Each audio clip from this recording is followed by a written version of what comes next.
entender de forma mais profunda o que a gente já veio falando. E não tem nenhum prejuízo. Para quem não teve, não pôde estar aqui no domingo passado, que eu vou fazer uma breve contextualização aqui. Vamos ler o texto, vamos ler a passagem. Eu queria convidar você para abrir lá em Romanos capítulo 12. Carta aos Romanos capítulo 12, a partir do versículo 1.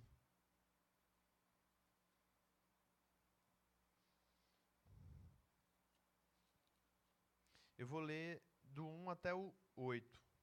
Hoje a gente vai falar especificamente do 3 ao 8, mas eu vou começar lendo pelo versículo 1. O texto diz assim: Portanto, irmãos, rogo-lhes pelas misericórdias de Deus que se ofereçam em sacrifício vivo, santo e agradável a Deus. Este é o culto racional de vocês. Não se amoldem ao padrão deste mundo, mas transformem-se pela renovação da sua mente para que sejam capazes de experimentar e comprovar a boa, agradável e perfeita vontade de Deus. Por isso, pela graça que me foi dada, digo a todos vocês: ninguém tenha de si um conceito mais elevado do que deve ter, mas ao contrário, tenha um conceito equilibrado, de acordo com a medida da fé que Deus lhe concedeu. Assim como cada um de nós tem um corpo com muitos membros, e esses membros não exercem todos a mesma função, assim também em Cristo, nós que somos muitos, formamos um corpo, e cada membro está ligado a todos os outros. Temos diferentes dons, de acordo com a graça que nos foi dada. Se alguém tem o dom de profetizar, use-o na proporção da sua fé. Se o seu dom é servir, sirva. Se é ensinar, ensine. Se é dar ânimo, que assim faça. Se é contribuir, que contribua generosamente. Se é exercer liderança, que a exerça com zelo. Se é mostrar misericórdia, que o faça com alegria. Pai, que a tua palavra fale aos nossos corações, nos transforme, nos incomode, nos conforte, nos confronte, Senhor. Que o teu Espírito Santo faça conforme a tua vontade e que seja uma obra do Senhor em nossas vidas. Estamos realmente abertos a ouvir a tua voz nessa noite e fazemos essa oração, Pai, em nome de Jesus. Amém. Eu vou contextualizar aqui rapidamente o texto, especificamente a carta aos Romanos. Essa carta ela foi escrita pelo apóstolo Paulo. Ele já estava no final da sua terceira viagem missionária. Ele já tinha feito outras, né? Então ele já estava num período já mais próximo ali do martírio dele. E depois de tanto trabalho que ele tinha investido na missão que Deus chamou ele já tinha cumprido uma boa parte da missão que Deus tinha para ele. Ele já tinha evangelizado em muitos lugares, plantado igrejas em muitas regiões.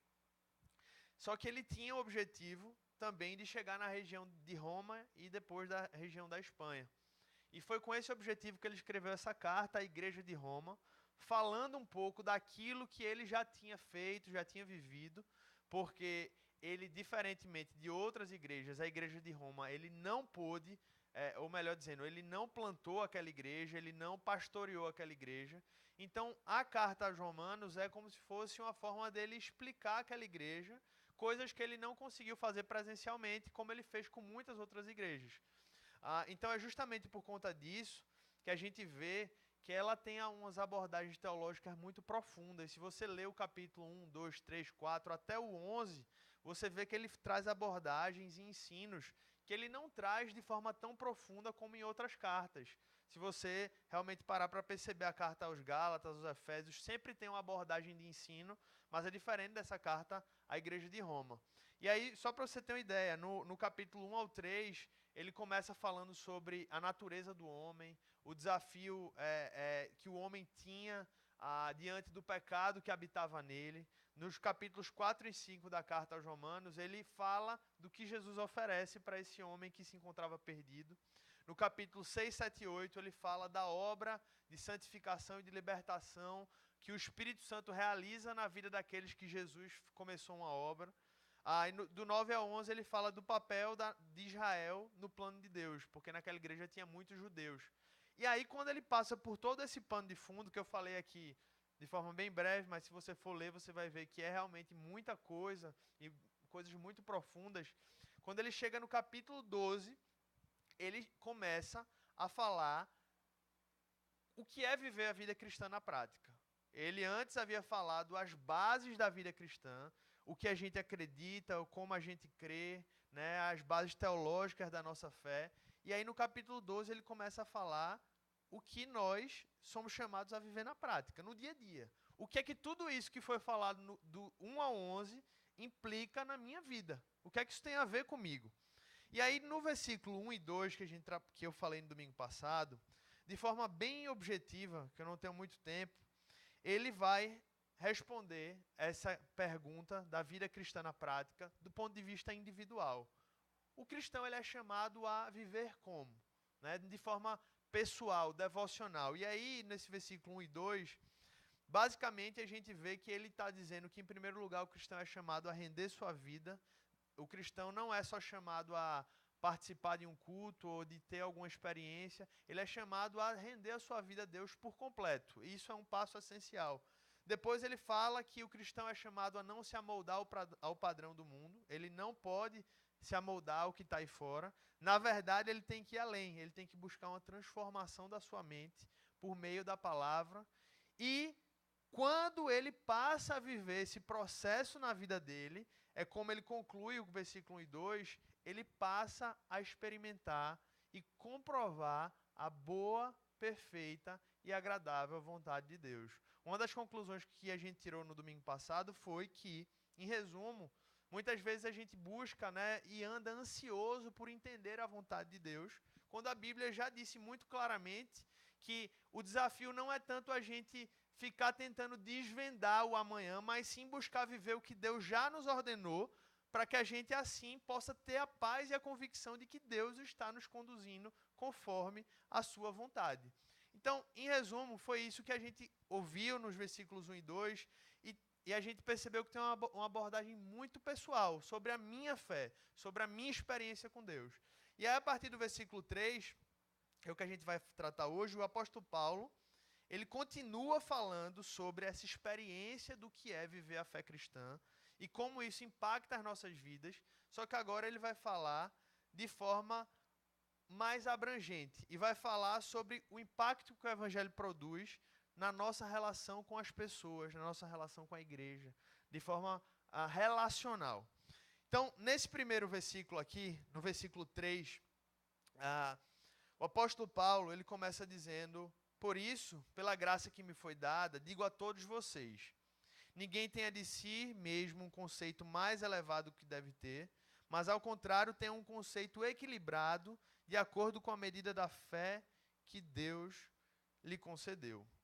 E só antes de explicar esse versículo, só para você ter de forma muito clara na mente onde é que ele quer chegar, ele quer exatamente dizer como o cristão que agora está vivendo uma nova vida em Cristo, como é que vai ser a relação dele com as pessoas, com o próximo, com a igreja, que é o corpo onde Jesus colocou o cristão. E no final das contas, ele está querendo realmente dizer que o cristão precisa se enxergar dessa maneira. Inclusive, uma boa ilustração disso é que quando a gente fala sobre igreja, a gente pode ver duas abordagens, ter dois exemplos.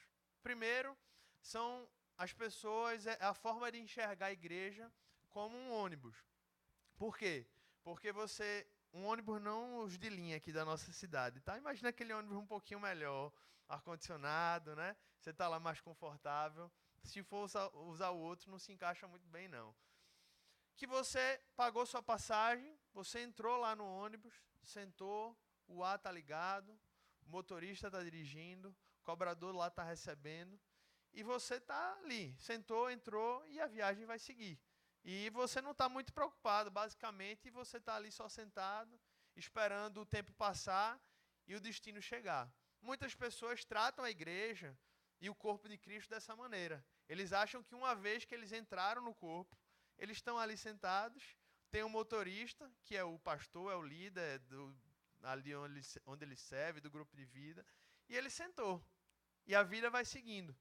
E uma outra ilustração, que na verdade parece a ilustração bíblica, é a ilustração de um navio, de um barco, né, onde para que aquele barco ande, eu não estou falando de um barco a motor, mas aquele barco, né, aquele que a gente precisa do leme, né? Precisa do remo, melhor dizendo, para navegar, e que todos que estão naquele barco são desafiados a viver essa experiência e contribuir, porque quanto mais rápido aquilo for feito, ou quanto mais gente tiver, mais aquele barco vai conseguir chegar ao seu fim. Então esse texto ele vai trazer muito essa ênfase da gente se ver enquanto igreja como pessoas que estão sendo chamadas a fazer parte de um propósito para que algum fim seja alcançado.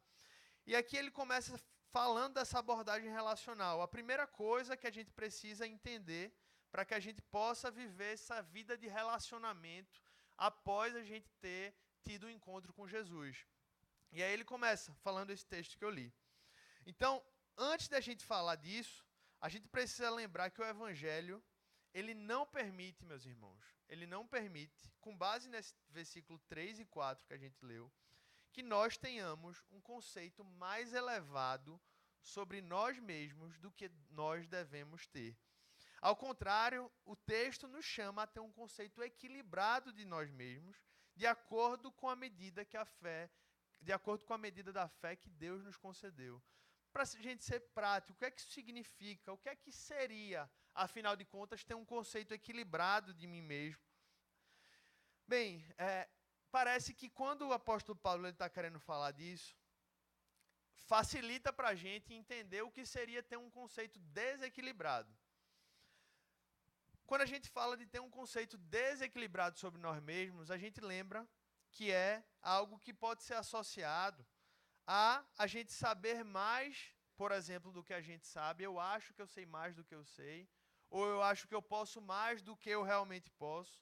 Assim como também eu ignorar minhas fragilidades, ou eu diminuir as minhas habilidades, também pode ser um conceito desequilibrado. Em resumo, trata-se, por exemplo, de você reconhecer suas habilidades, o desafio de você se ver e ter um conceito equilibrado de você, pode-se dizer que é você reconhecer suas habilidades sem vanglória e, ao mesmo tempo, admitir suas dificuldades sem autocomiseração. Então, um exemplo, às vezes você foi usado por Deus para alguma coisa e chega um irmão para você e diz, muito obrigado, Deus abençoe tua vida, você me abençoou, você me ajudou. E aí você olha e diz, não, o que é isso? Não fiz isso.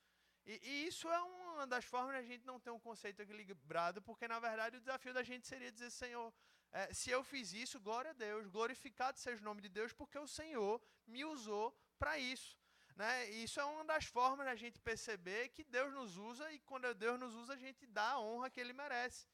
Então, entender, por exemplo, o significado dessa mesa que a gente vai partilhar daqui a pouco, ela nos impede. E quando a gente entende o que é a Santa Ceia, o que é poder fazer parte do corpo de Cristo, partilhar do pão, partilhar do vinho, e saber que nós fazemos parte desse corpo e não por nosso mérito, isso nos impede de ter um conceito desequilibrado de nós mesmos.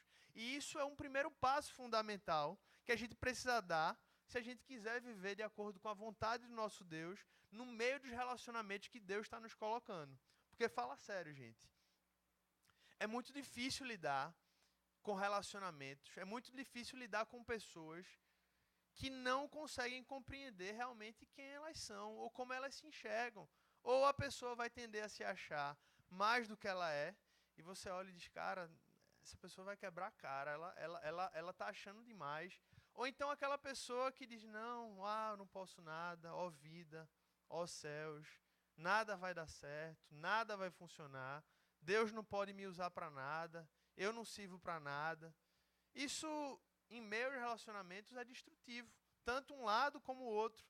Então, a partir do momento que o Evangelho ele invade a vida das pessoas, ele impacta a nossa vida, a nossa alma, a nossa espiritualidade, e o nosso conceito de nós mesmos ele começa a ser transformado, e a gente começa a buscar se ver de acordo não com o que falam de nós ou como a gente se enxerga, mas a partir da perspectiva da cruz, do que Jesus fez por nós. Então esse é o primeiro ponto. A gente tem um conceito equilibrado. Isso é fundamental para que a gente possa lidar com os nossos relacionamentos. O texto continua dizendo, Assim como cada um de nós, no capítulo 4, versículo 4. Assim como cada um de nós tem um corpo, com muitos membros, e esses membros não exercem todos a mesma função, assim também em Cristo, nós que somos muitos, formamos um corpo. Você pode repetir isso comigo?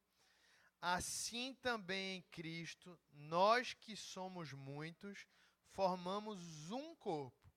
E aí eu vou continuar lendo, que diz assim, ó, em cada membro está ligado a todos os outros. A igreja ela é ilustrada na Bíblia de várias formas, tem várias imagens. Se você for parar para ler, você vai encontrar várias ilustrações para a Bíblia, para a igreja. Mas uma das mais usadas é a imagem do corpo. E realmente essa é uma das imagens mais fantásticas, né? Quando a gente lembra de igreja e conseguir lembrar dessa imagem do corpo, ela é muito clara. E por esses versículos 4 e 5, a gente se lembra, a Bíblia nos lembra de que o cristão é alguém que foi alcançado pelo Evangelho e passa a fazer parte de um corpo. Todo cristão é algum membro nesse complexo corpo de Jesus, que é a igreja.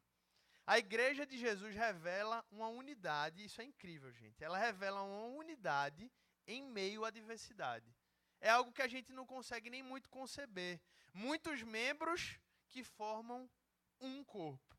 E entender essa verdade é fundamental para que nós, enquanto cristãos, que desejamos viver o Evangelho de forma plena, de forma intensa, de forma viva, ela é fundamental. Eu diria que se a gente não consegue compreender essa verdade, essa realidade, a gente está vivendo o Evangelho de forma não plena, de forma parcial.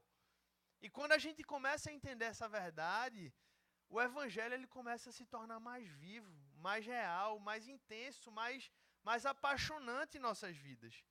Eu digo isso em primeiro lugar porque a igreja, que é o corpo de Cristo, foi inaugurada pelo próprio Jesus. Foi ele, e ele fez uma declaração sobre a igreja das mais lindas. De todas as instituições que existiam na terra, a igreja foi a única que ele disse que nem as portas do inferno prevaleceriam contra esse povo. Vê que profundidade, vê que beleza disso, que é um povo. A igreja é um povo. E Jesus disse que nada prevaleceria contra isso, nada acabaria com essa história. E por isso a gente precisa entender o quão importante é que nós, enquanto discípulos, a gente possa transcender uma visão, ou seja, a gente possa passar por cima de uma visão, muitas vezes, que a gente tem individualista da fé.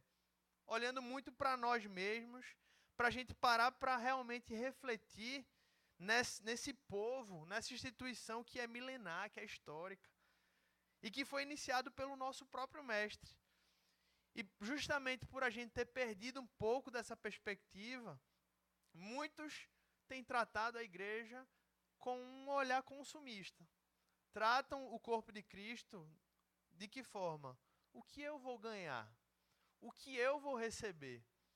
E não é errado a gente esperar receber algo do corpo, porque a gente sabe que Deus nos abençoa.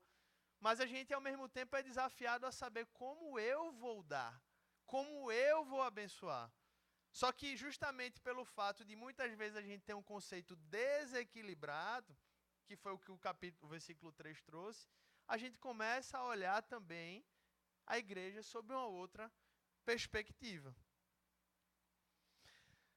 Então, meus irmãos, se a gente quiser realmente viver um evangelho que o apóstolo Paulo veio tratando durante os 11 capítulos de Romanos, que impacte a nossa vida, que mude a nossa experiência, a gente precisa voltar a valorizar e entender o lugar que a igreja tem em nossas vidas. Não como consumidores, mas como membros de um corpo, o que nos traz uma grande responsabilidade.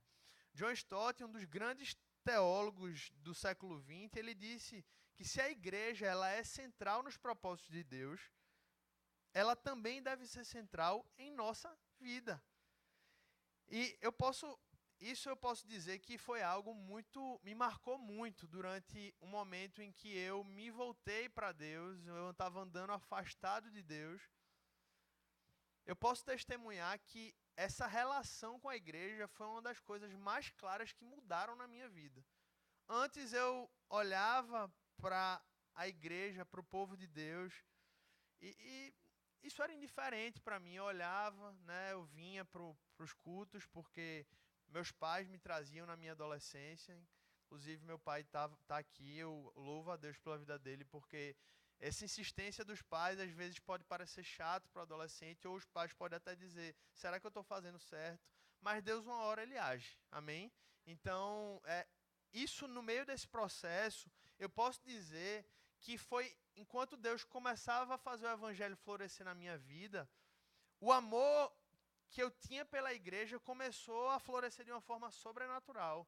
Eu começava a olhar para as pessoas e começava a dizer, eu tenho uma relação com essa pessoa. Pela fé, eu tenho uma responsabilidade com essa pessoa. E Deus veio fazendo isso crescer no meu coração. E isso começou a mudar a minha perspectiva da minha fé e da minha espiritualidade. E por isso que eu posso dizer com tanta convicção o quanto isso é importante. Eu não estou dizendo que você não é crente se você ainda não transcendeu isso. Mas eu estou dizendo que você pode estar perdendo muita coisa boa da sua fé, enquanto você ainda não percebeu o quanto isso é abençoador para a sua vida. O quanto é bom você poder ser usado para abençoar outras pessoas. O quanto é bom você ser abençoado, ser corrigido, ser exortado. E isso muda. Isso muda, gente. Isso muda a nossa experiência. Nós que antes éramos espectadores, agora a gente passa a querer entrar em campo, né? E quem está em campo quer fazer o quê? Quer jogar. Quer fazer parte disso. E é aqui que o versículo conclui, no versículo 6, falando sobre dons espirituais. Versículo 6 diz, olha, temos diferentes dons, de acordo com a graça que nos foi dada. Se alguém tem o dom de profetizar, use-o na proporção da sua fé. Se o seu dom é servir, sirva. Se é ensinar, ensine.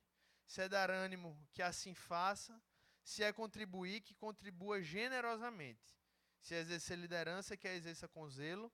Se é mostrar misericórdia, que o faça com alegria. Dons espirituais.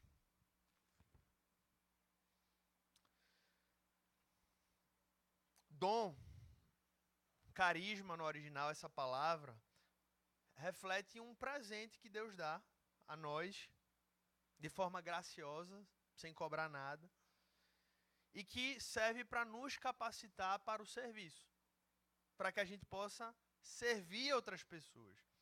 E o propósito final dos dons espirituais é exatamente esse, é que o corpo de Jesus seja abençoado e edificado pelos dons que ele distribui ao seu povo. E aí eu tenho certeza que tem gente aqui já pensando, Mateus, eu não tenho isso aí não. Tenho não. Eu tenho certeza que alguém aqui no auditório já está com isso na cabeça. Não, isso aqui não tenho não, isso daí não é para mim. O que é que eu posso lhe dizer? Em primeiro lugar, uma coisa é certa. E isso eu posso lhe garantir. Se você passou pela experiência do novo nascimento, se você é um discípulo de Jesus, você tem. A Bíblia diz que isso é uma verdade. Nós temos diferentes dons. Pode ser que um tenha 10, outro tenha 1. Mas o fato é que todo aquele que é filho de Deus, é um discípulo de Jesus, Deus está capacitando com dons para que possa servir a sua igreja. E aí você faz outra pergunta, de repente, então qual é o meu? Aí eu não posso lhe dizer aqui agora, de forma tão precisa, mas o fato é que é um desafio. Você dizer, Senhor, como tu queres me usar? Quais são os dons e habilidades que tu tens me dado? Essa lista aqui, por exemplo, que a gente leu, nos traz alguns exemplos. Ela não é exaustiva, porque tem várias outras passagens, como 1 Coríntios 12, Efésios 4, em 1 Pedro, que fala de dons espirituais. Depois você lê na sua casa com mais calma. Se você estiver curioso, diga, hoje eu quero descobrir qual é o meu dom, onde é que Deus quer me usar. Mas o fato é que essa lista ela traz alguns exemplos. Por exemplo, o dom de profecia. Eu não vou ter tempo de explicar aqui hoje, mas é o fato de você ser usado por Deus para falar as verdades de Deus. O dom de servir é autoexplicável, aquela pessoa que você olha, e essa pessoa ela não para de se preocupar com o próximo. Ela é um serviçal no bom sentido da palavra ambulante. Ela está sempre ali ligada, ela está sempre preocupada em saber como é que o outro está. O dom de o dom de ensino, uma pessoa que ela consegue falar, explicar as verdades de Deus, explicar assuntos de uma forma tão objetiva, tão simples, que você diz, caramba, como eu nunca tinha percebido isso. Eu já tinha lido esse texto tantas vezes, isso nunca tinha ficado claro para mim. O dom de dar ânimo, aquela pessoa que quando ela chega naquele local, quando ela chega naquele ambiente, quando ela chega naquele grupo de vida, o ambiente muda. Não tem pessoas que são assim, né? Que trazem realmente um outro ânimo para aquele local, para a sua vida. Pessoas que servem para lhe abençoar na caminhada. O dom da contribuição. Isso aqui, ó, tem a ver com dinheiro. Existe um dom de pessoas, todos são chamados a contribuir com a obra. Todos são chamados. Mas existem pessoas que têm uma capacidade, Deus colocou um amor especial por olhar estrategicamente e saber como eu posso abençoar trabalhos específicos, como eu posso abençoar pessoas específicas. E isso é algo que a igreja precisa tentar também. Deus tem me chamado para essa missão. Exercer liderança, ser líder é também uma vocação que Deus nos dá, uma habilidade que Deus nos dá. Misericórdia, pessoas que conseguem olhar para situações difíceis, pessoas sofridas e dizer, olha, eu vou ajudar essa pessoa. O meu coração, a misericórdia, ela transborda e eu consigo me sensibilizar com os mais diferentes tipos de pessoas. Se você parar para perceber, a maioria dessas coisas aqui, o cristão é desafiado a ser. O cristão é desafiado a ser misericordioso, o cristão é desafiado a contribuir generosamente, o cristão é desafiado a dar ânimo uns aos outros. Mas não significa que se você não tem o dom, não é para você não fazer. Não. O texto, na verdade, está dizendo que existem habilidades de pessoas que têm aquilo de uma forma ainda mais capacitada. Deus deu de forma abençoada para aquela pessoa. Então, meus irmãos, concluindo, eu queria trazer duas aplicações breves.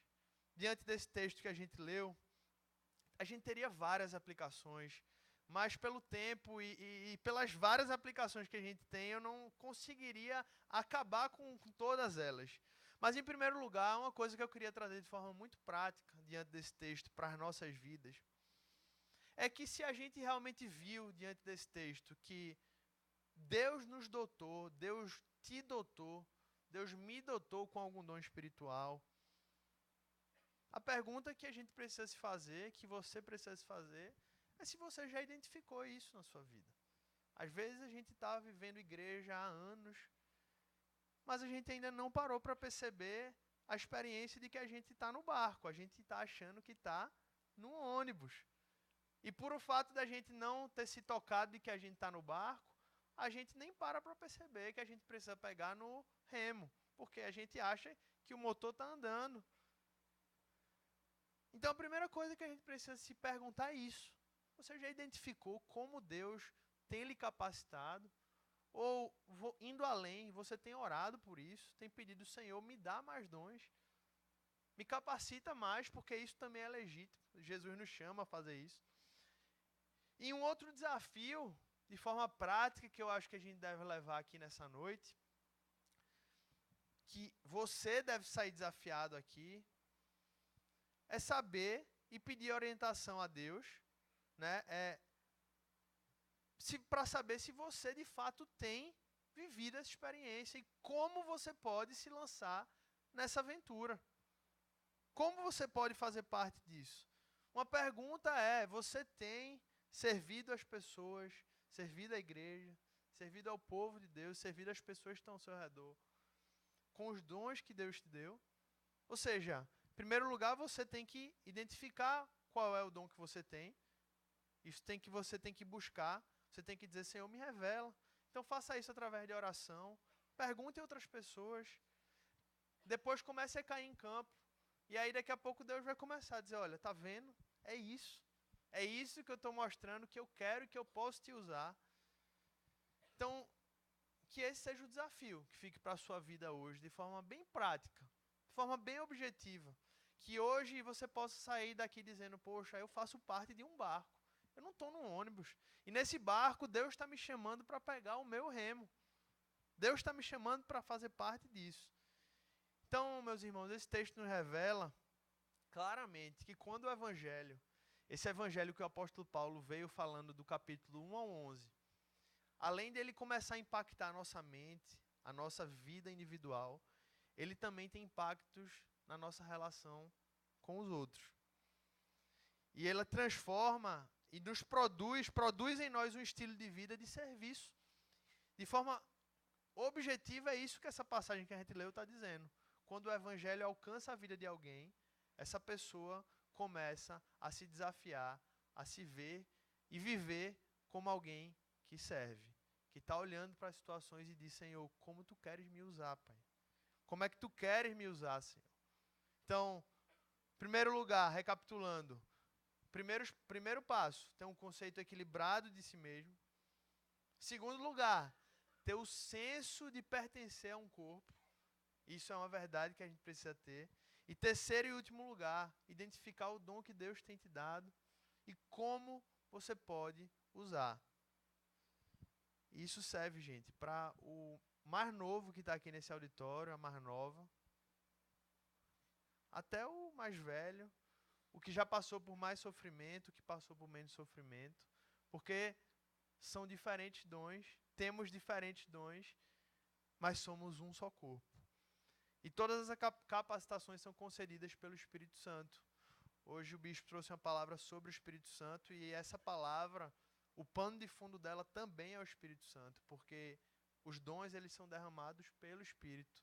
O Espírito faz como ele quer e ele derrama sobre nós. E tudo isso é um mover do Espírito Santo de Deus também. A igreja é um mover do Espírito Santo de Deus. Porque quando ela não é, ela deixa de ser igreja. A gente pode estar vivendo um outro movimento, pode estar vivendo uma outra coisa, pode estar vivendo um grande ajuntamento, mas se não há o mover do Espírito Santo, isso é tudo menos a igreja. Então, se você deseja reavivar isso no seu coração, se de repente você deseja se comprometer com isso e dizer: Senhor, eu quero, Pai, eu quero me ver de volta como parte desse barco. Eu convido você a fechar os seus olhos e a gente ter um momento de oração. Senhor Deus e Pai, eu te agradeço porque a tua palavra, Senhor, e o teu evangelho, especificamente, quando ele invade as nossas vidas, Senhor, ele começa a mudar. Ele começa a mudar o nosso interior, ele começa a mudar as nossas ações, ele começa a mudar a nossa visão, ele começa a mudar os nossos propósitos, os nossos relacionamentos. E hoje, Pai, eu quero te pedir que o Senhor nos ajude a ter essa compreensão, Pai, mais ampla do teu reino, da tua igreja, e nos ajude, Senhor, a nos vermos como pessoas que estão sendo chamadas para fazer parte de um grande barco, Senhor, onde há remo para todos. E o Senhor quer que todos peguem o seu remo e comecem a remar, mirando, Senhor, no propósito de fazer discípulos e no propósito final de viver uma eternidade ao teu lado, Senhor Deus. Nos ajuda, nos dá essa graça, que seja um mover sobrenatural do Espírito nos corações aqui, porque sabemos que isso, Deus, é uma obra tua em nossos corações. Pedimos que haja essa ação do Senhor sobre nós, em nós, para a glória do teu nome, Deus, e fazemos essa oração em nome de Jesus. Amém e amém.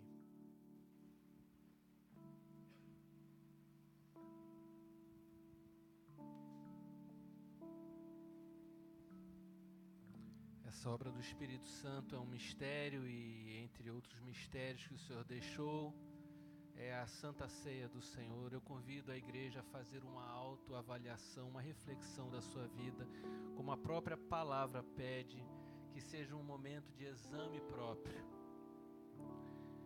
E já quero adiantar para a igreja que uma das primeiras coisas que vamos perceber no nosso exame é que somos indignos de participar dessa mesa.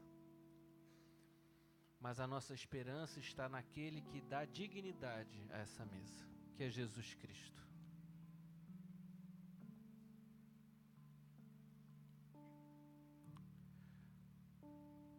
Que uma igreja jamais seja movida pela força do seu próprio braço, mas ela seja movida pelo Espírito Santo de Deus.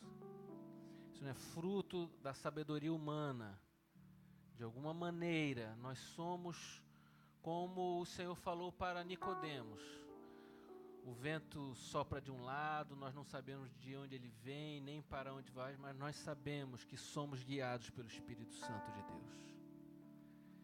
Que fruto dessa experiência sobrenatural, no nosso coração, no nosso ser, que alimenta a nossa alma, que quebranta o nosso coração, que nos faz estar dependente dele, de Deus, a gente possa se arrepender do jeito que a gente queria viver, do nosso jeito, e que a gente tenha um arrependimento para a vida, que a gente possa dizer nesta noite: Senhor, eu entrego o leme da minha vida, do barco da minha vida em tuas mãos. Assume, Senhor, eu me rendo ao Senhor, ó Deus. Que todos nós sejamos dispostos a tirar do nosso ser tudo aquilo que não pertence do reino de Deus. E que Ele tenha misericórdia da nossa vida e nos ajude a sermos libertos, porque a graça do Senhor nos perdoa. Muito obrigado, Pai. Queremos estar em Teus caminhos, Senhor. Queremos estar ao redor da Tua santa mesa, a mesa do novo nascimento, a mesa da regeneração, a mesa da restauração, a mesa do abraço, a mesa da alegria, a mesa do Cristo vivo junto da gente, a mesa da liderança de Jesus na nossa vida. Ó Senhor Jesus, contigo, ó Pai, nós podemos viver o que for, ó Pai. A nossa certeza será saber que estamos vivendo ao Teu lado, Pai. Muito obrigado. Pedimos a bênção do Senhor sobre esses elementos, sobre o pão e o vinho, Senhor, em nome de Jesus. Que todo o povo de Deus diga amém e amém. Ninguém aqui é digno de participar desta mesa, mas Jesus habilita a gente para participar dessa mesa, é um convite dele. Ele habilita os seus discípulos. Quem estava naquela noite? Quem estava naquele cenáculo com o Senhor Jesus? Eram os discípulos, os seguidores, aqueles que tinham sido batizados, que estavam caminhando com Jesus. Aqueles de coração quebrantados, aqueles que colocavam a vontade de Deus em primeiro lugar, mais do que a sua própria vontade. Que hoje haja uma renovação, que hoje haja um conserto na nossa vida, seja lá o que for, como a gente possa chamar, mas que a gente esteja no caminho de Jesus Cristo. Eu convido a igreja a sair do seu lugar, fazer parte dessa mesa. Nós já oramos que a bênção do Senhor esteja sobre cada um desses elementos, sobre o pão e sobre o vinho. Pega o elemento, volte, pegue o pão e o vinho, volte para a sua cadeira, espere todos os outros participarem. Eu convido você, nesse momento, a participar da Santa Mesa do Senhor.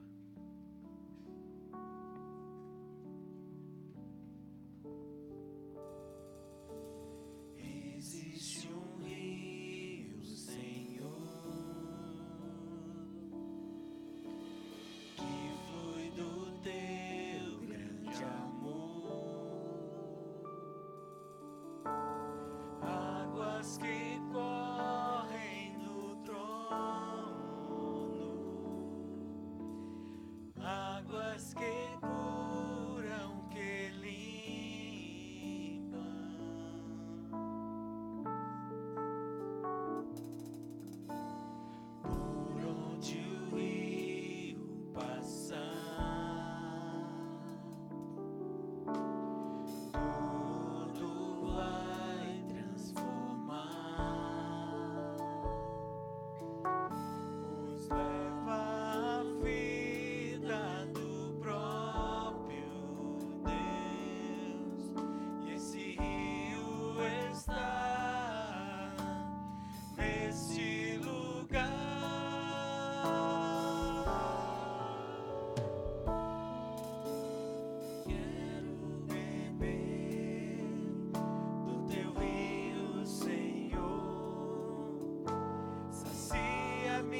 teu rio, Senhor, sacia minha sede, lava o meu interior.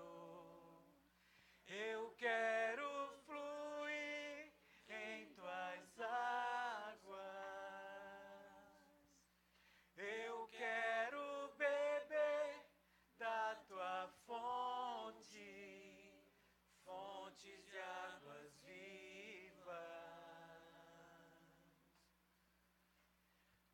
Tu és a fonte, Senhor.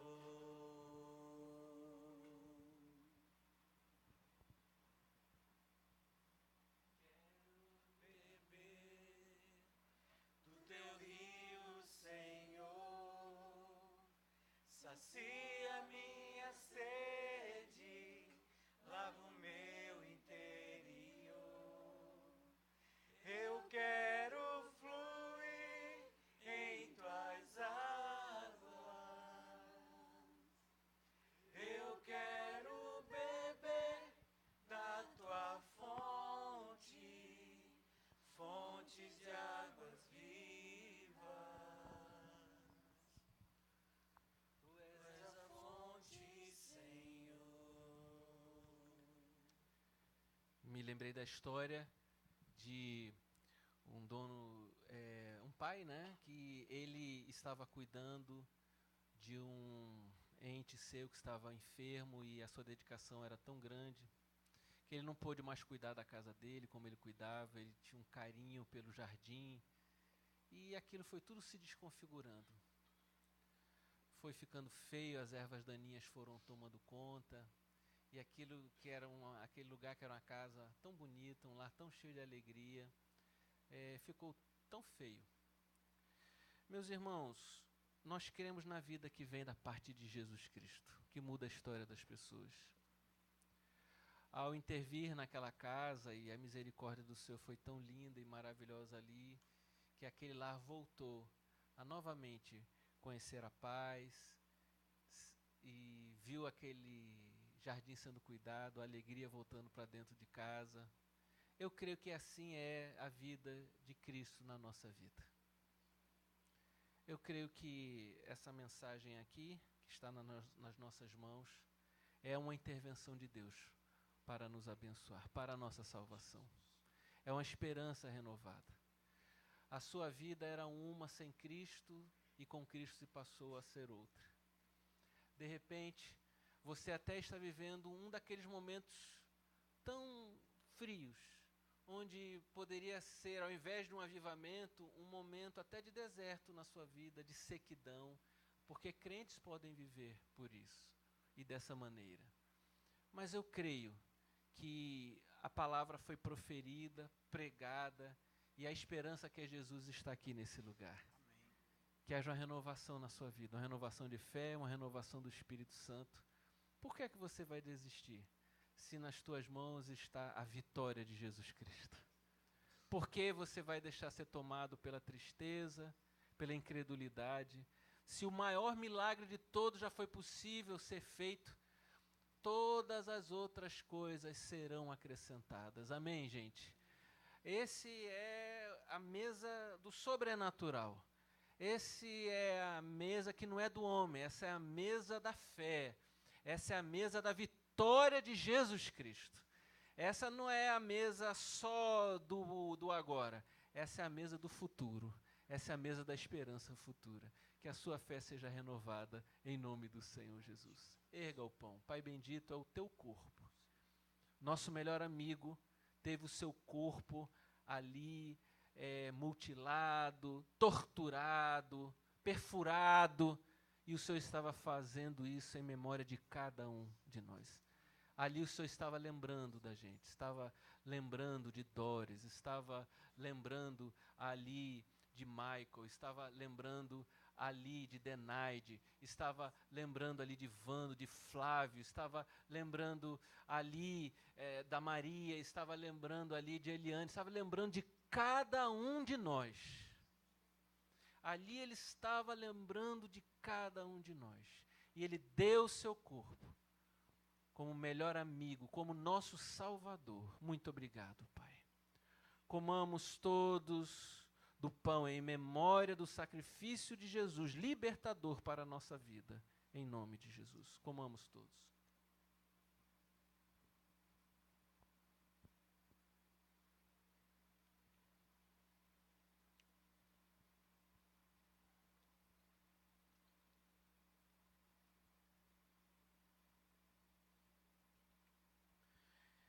Erga o cálice.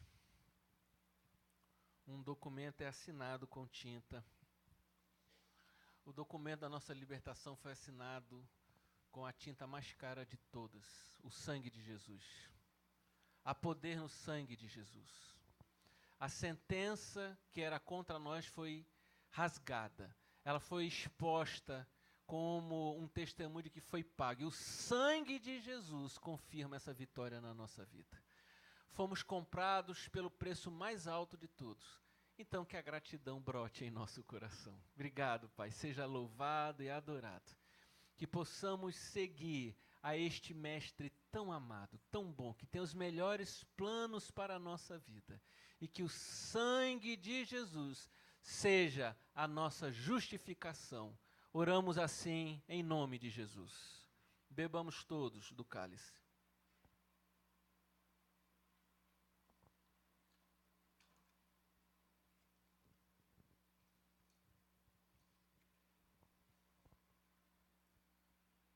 Dê a mão para a pessoa que está ao seu lado.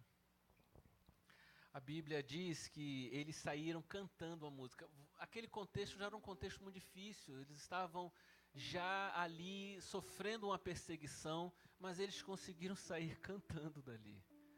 Saíram cantando da Santa Ceia. Que você seja um cântico de adoração ao Senhor, que a sua vida seja assim. Que Ele faça essa obra maravilhosa. Eu daqui de cima, né, eu tenho uma visão privilegiada, eu olho assim, alguns que estão com tanto ânimo, outros eu vejo, todo domingo é isso, eu não estou falando que é só hoje, assim é a vida. Outros às vezes estão apáticos, aqueles que estavam numa fase tão animada, às vezes estão assim apáticos. Mas deixa eu falar, quando a palavra é ministrada, quando Deus fala, é algo maravilhoso que acontece. E eu estou vendo muitos rostinhos aqui, cheios do brilho de Jesus. Que toda a apatia seja repreendida da sua vida e que a fé possa ser tão grande e transborde no seu coração.